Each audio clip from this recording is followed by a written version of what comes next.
Hello guys, सबको जय गुरु जी, शुक्राना गुरु जी, मेरी प्यारी प्यारी संगत को। ओम नमः शिवाय, शिव जी सदा सहाय। ओम नमः शिवाय, गुरु जी सदा सहाय। आज है मंगलवार का दिन 2 दिसंबर। तो मैं अपना एक सत्संग शेयर करना चाहती हूँ अपनी संगत को। जय गुरु जी। माँ के आंसू पोंछे। 1998 में लाल परिवार का सब कुछ बदल गया। दिल्ली छावनी क्षेत्र में उनके बड़े पुत्र की दुर्घटना में मौत हो गई थी और श्री कंवर लाल की पत्नी इस मानसिक आघात में बहुत विचलित हो गई थी। फिर परिवार के एक मित्र श्री प्रेम सिंह सिंगापुर में भारत के भूतपूर्व राजदूत अचानक एक दिन उन्हें मिले। स्वाभाविक रूप से उन्होंने परिवार के बारे में पूछा तो उन्हें इस विपदा की सूचना भी दी गई। लाल परिवार में अनभिज्ञ प्रेम सिंह गुरुजी के अनुयायी थे और उन्होंने उन्हें गुरुजी से मिलने की सलाह दी। कंवर एम्पायर स्टेट में एक दिन सुबह पहुंचे और उन्होंने राजदूत का परिवार पत्र दिखाकर गुरुजी से मिलने की इच्छा व्यक्त करी। द्वार पर ही एक भक्त सुदामा ने उनको रोका और कहा कि यह गुरुजी से मिलने का समय नहीं है और वह शाम को आए। कंवर में पुण्य कर सुदामा को वह कार्ड गुरुजी को दिखाने को कहा, पर सुदामा अप्रभावित हो रहे थे और व्यथित पिता को बोले कि गुरुजी की संगत शाम को होती है, उससे अकेले राजदूत आते हैं, अतः वह भी शाम को ही आए। कंवर वापस चले गए। कंवर को उन्होंने मित्र प्रेम सिंह स्टेट के बाहर प्रतीक्षा करते हुए मिले और वह दोनों अंदर गए। गुरुजी ने कंवर को अपनी व्यवस्था व्यतीत करने का अवसर दिया। पत्नी के उपचार के लिए उन्हें अभिमंत्रित तांबे के लोटे में जल ग्रहण करने को कहा। फिर जैसे सदा होता आया है वह जल ग्रहण कर कंवर की पत्नी 15 दिन में ही स्वास्थ्य की राह पर चली गई।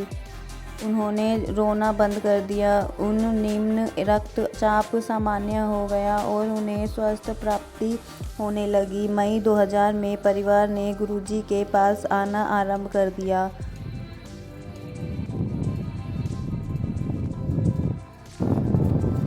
परिवार कुछ दिनों के लिए मनाली गया था। जब वह वापस दिल्ली आए तो कंवर को पता लगा कि उन्हें स्थानांतरित कर नया कार्य सौंप दिया गया है। अब उन्हें अंतर्राष्ट्रीय विमानपत्तन छोड़ कर 15 जुलाई से नई दिल्ली में सीमा शुल्क भवन में बैठना पड़ेगा। सतगुरु के पास जाने पर उन्हें पुण्य छुट्टी पर जाने का सुझाव दिया। यह घटना 24 जून 2000 की है।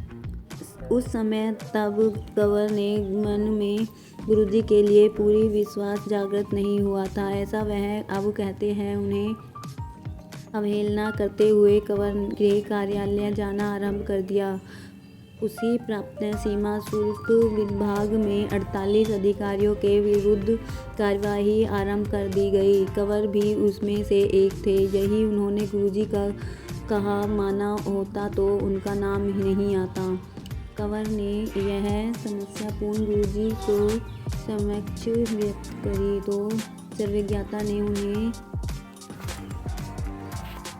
चिंता मुक्त रहने के लिए कहकर एक और समस्या की ओर उनका ध्यान आकर्षित किया।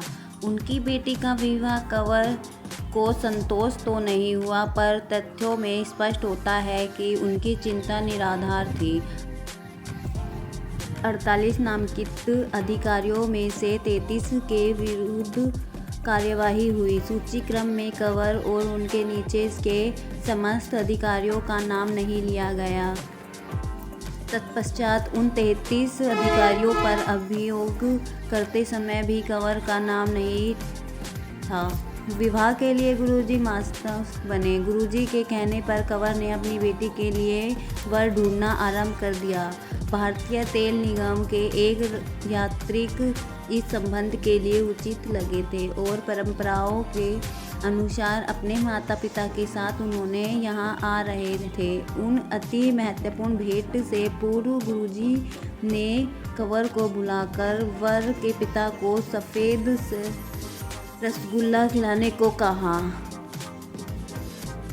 लड़के के माता पिता के लिए अति सुंदर भोजन परोसा गया। उसके बाद पहले कंवर, फिर उनकी पत्नी और अंत में उनके पुत्र ने वर के पिता को रसगुल्ले प्राप्त किए, पर हर बार जिसके कारण सदगुरु को ही ज्ञात होंगे, उन्होंने मना कर दिया। कंवर के परिवार को अब तक गुरुजी के तौर तरीकों से पता लग गया कि कुछ बात अवश्य है। जब वह शाम को गुरुजी के दर्शन के लिए एम्पायर स्टेट आए तो गुरुजी ने संक्षेप में कहा कि गुलाब के पुष्प भी कांटे होते हैं।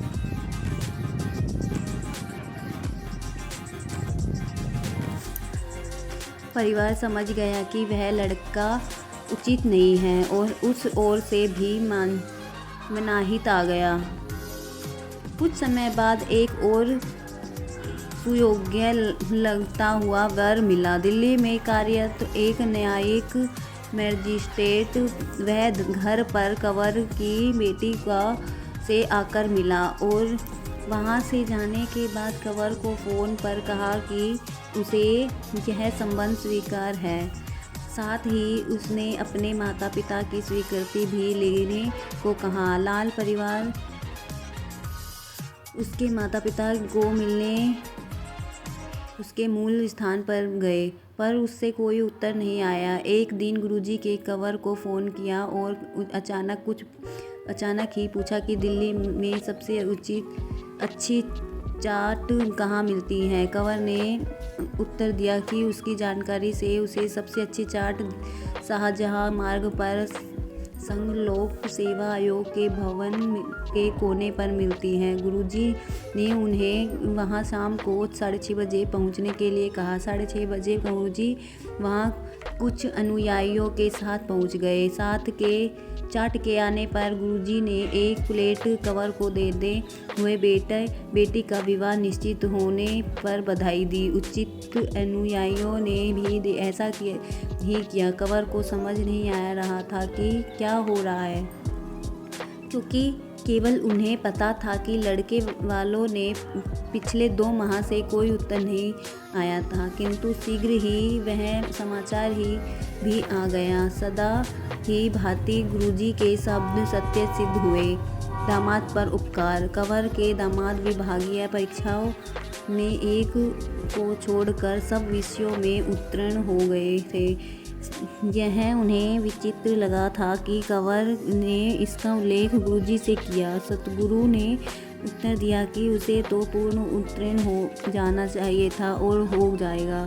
कंवर को लगा कि गुरुजी संभव किसी और संकेत कर रहे हैं। इसने उनके दामाद के मार्ग के रुकावट डाले है। शीघ्र ही उच्च न्यायालय के समस्त न्यायाधीशों के पूरे समुदाय ने उसके दामाद को परीक्षा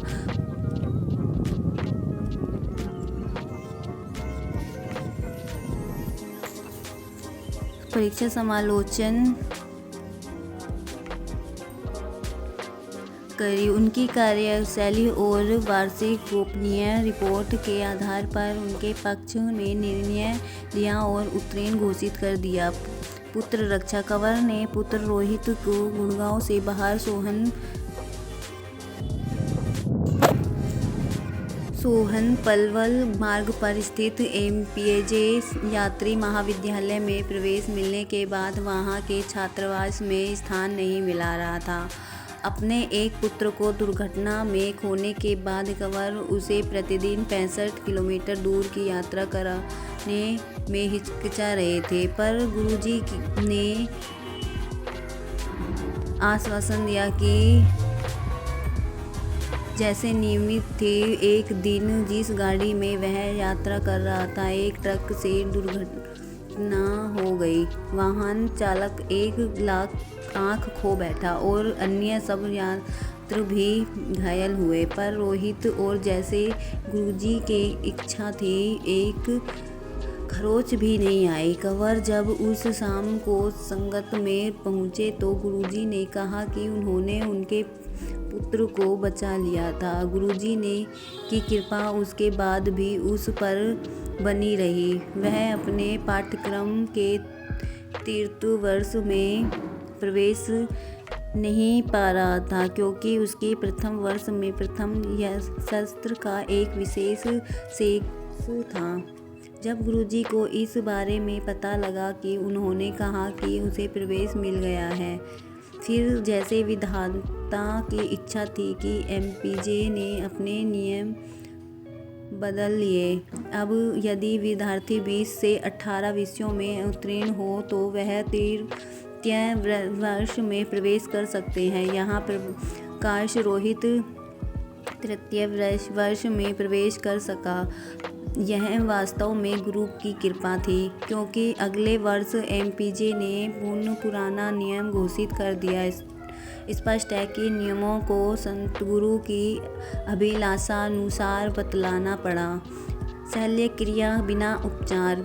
कंवर की सास की दिल्ली के सर गंगाराम चिकित्सालय में शल्य क्रिया होनी थी, क्योंकि उनके दाएं घुटने की बहुत पीड़ा थी, परंतु गुरुजी ने उनके लिए मना कर दिया था। साथ ही यह निर्देश भी किया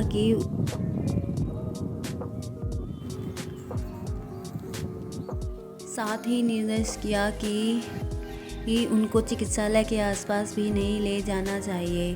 सतगुरु ने पूर्ण अभिमंत्रित तांबे के लोटे का उपचार करवाया, जिससे चमत्कार हुआ। उसके घुटने की पीड़ा 1 माह में समाप्त हो गई और वह उससे पहले जैसे हिला डुला ही सकते थे।